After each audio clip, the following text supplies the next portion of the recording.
प्यारे विद्यार्थियों, सुप्रभात।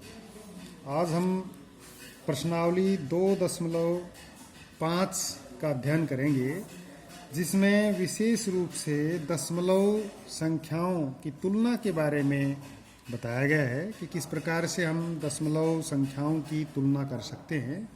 हमने इस अध्याय की जो पिछली प्रश्नावलियां हैं उनमें भिन्नों के जोड़, घटा, गुणा, भाग के बारे में सीखा। दशमलव और यहाँ 2.5 में हम दशमलव के बारे में, उनके तुलना के बारे में अध्ययन करेंगे।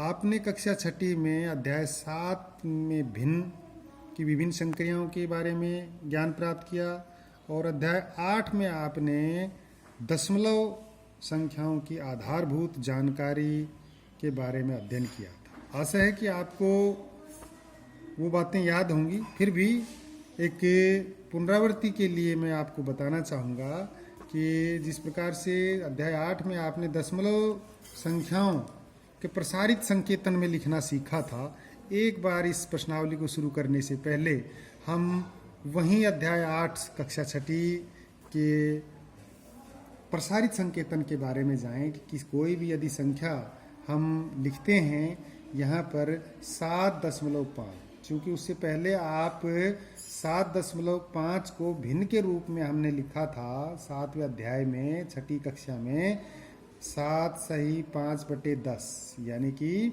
ये 10 में से 5 भाग है। और इसको अगर जब दशमलव में लिखा तो इसको निम्नतम रूप में लिखने पर ये 7 सही 1/2 लिखा जा सकता है।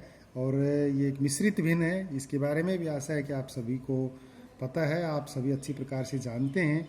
जब हम इसकी बात दशमलव संख्याओं के बारे में बात करते हैं तो इसी की बात की, क्योंकि 10 में से ये 5 भाग हैं, इसलिए दशमलव के बाद में जो दशांश है, पहला जिस प्रकार से जब हम संख्याओं की बात आपने पहले सीखी तो इकाई, दहाई और सैकड़ा, इस तरह से आगे चलते 1000, 10,000 हम करते हैं। और जब संख्याओं की हमने तुलना की थी तो जो बड़े स्थान पर जो संख्या का अंक बड़ा है वो संख्या बड़ी थी। 5वीं 6ठी कक्षा में हमने आप विस्तार से संख्याओं की तुलना करने के बारे में ज्ञान प्राप्त किया है, पढ़ा है, अभ्यास भी किया है।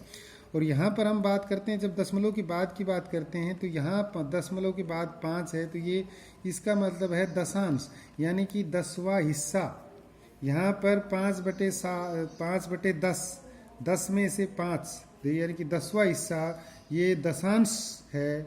10 में से 5 10वां हिस्सा जब हम करते हैं कोई भी किसी भी भाग का, तो उसमें हम सबसे पहले वो दशांश होता है। जब कहीं भी किसी भी हम भाग के 100 हिस्से कर लेते हैं, आपको ध्यान भी होगा, और 100 में से जब हम किसी भी इस तरह से जब कोई भी हम भाग को हम छायांकित करते हैं या उस भाग को लेते हैं, तो मान लीजिए कि इसमें हमने 25 खानों को, 100 में से 25 जो भाग हैं उनको हमने छायांकित कर दिया, तो हम उसमें क्या लिखते थे कि भाई 0.25, क्योंकि यहाँ पे इकाई का तो नहीं है, इसलिए वो यहाँ पे दशांश 2 और शतांश पे 5 हमने लिखा था।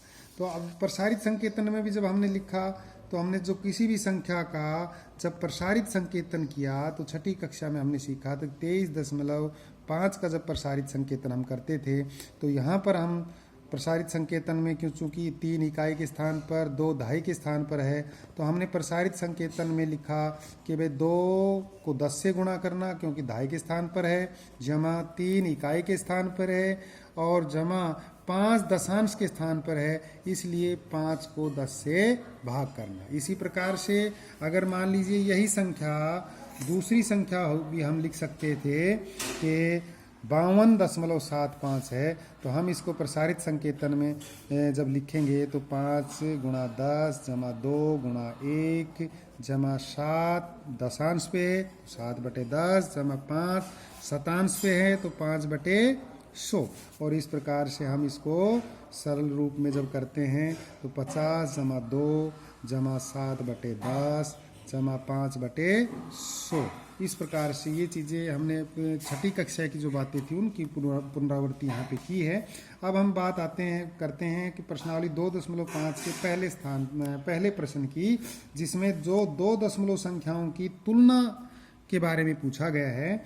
प्रश्न 1 का जो भाग है प्रश्नावली 2.5 का जो पहला प्रश्न है, तो उसमें पहले प्रश्न का पहला भाग 0.5 अथवा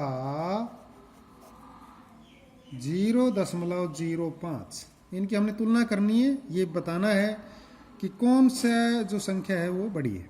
तो जैसा कि हम पहले करते आए हैं, सबसे पहले इकाई के स्थान पर यहाँ पर शून्य है, तो यहाँ पर दूसरी संख्या में भी शून्य है, इसलिए यहाँ पर दोनों ही बराबरी पर छूटे हैं। अब बात आती है दशमलव के बाद की। दशमलव के बाद में दशांश के स्थान पर 5 और यहाँ पे दशांश के स्थान पर 0, इसलिए दशमलव के स्थान पे जो 5 है वो 0 से बड़ा है। यहाँ पर दशांश का जो संख्या है वो बड़ी है, इसलिए 0.5 बड़ा है 0.05।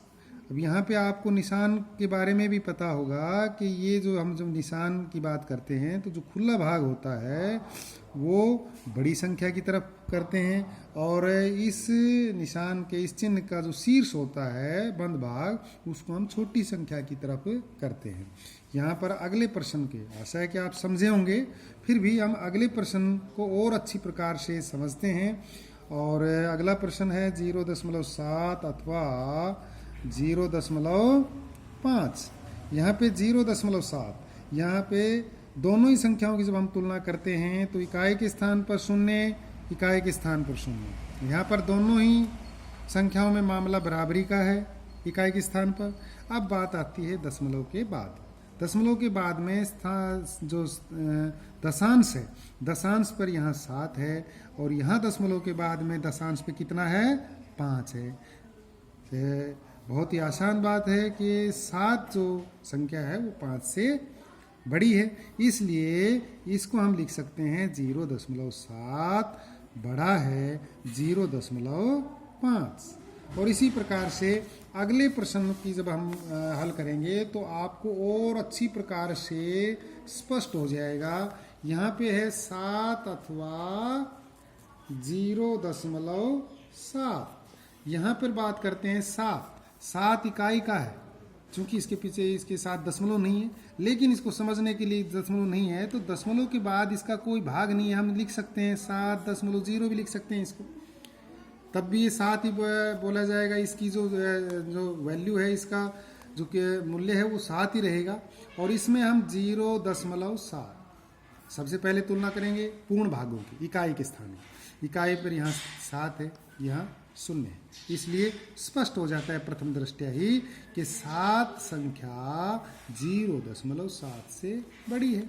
वैसे भी अगर देखें विस्तार से तो 0.7 का मतलब है कि 10 का 7वां भाग, 10 में से 7 भाग, और यहाँ पे 7 पूर्ण है, 7 भाग, पूरे 7 भाग। तो इसी प्रकार से एक प्रश्न और करते हैं, उसके बाद आप पूरी प्रश्नावली को बहुत अच्छे से करेंगे। आशा करता हूँ कि आप अभ्यास के माध्यम से इस प्रश्नावली को हल करेंगे। अगला प्रश्न है 1.37 और 1.49। प्यारे विद्यार्थियों, बहुत सारे विद्यार्थियों में ये उत्सुकता रहती है, कई बार वो इस असमंजस में रहते हैं कि जब हम इसको 3-7 को बहुत से विद्यार्थी 37 पढ़ जाते हैं, 4-9 को 49 पढ़ जाते हैं, और प्रथम दृष्टया ये लगता है कि 37-49 से बड़ा है। तो इस बात के लिए आपको पहले भी बताया गया था, छठी में भी आपको विस्तार से समझाया गया था कि दशमलव के बाद चूंकि ये भाग हैं, इसलिए दशांश के स्थान को अलग बोलते हैं, इसको बोलेंगे 0.37, और यहाँ पे भी इसको बोलेंगे 1.49। और यहाँ पर जब हम बात करेंगे हिस्सों की तो इकाई के स्थान पर तुलना करेंगे तो इकाई के स्थान पर दोनों ही दशमलव संख्याओं में 1 है, मामला बराबरी का है। दशमलव के बाद में जब बात करते हैं दशांश पर यहाँ 3 है, यहाँ दशांश पर 4 है, बिल्कुल आसान बात है कि 3 जो है वो 4 से छोटी है, दशांश पर 4 जो बड़ा है। आगे हम तुलना करेंगे ही नहीं, क्योंकि यहीं पर फैसला हो गया। आगे तब जाएंगे जब जिस प्रकार से इकाई के स्थान बराबर हैं, उसके बाद में दशांश पे जो बड़ा है वो संख्या बड़ी होगी। इसलिए 1.37 यहाँ पर ये छोटी है, तो इस चिन्ह का जो शीर्ष है वो छोटी की तरफ करेंगे, 1.49। बाकी के जो प्रश्न है वो आप अभ्यास करेंगे।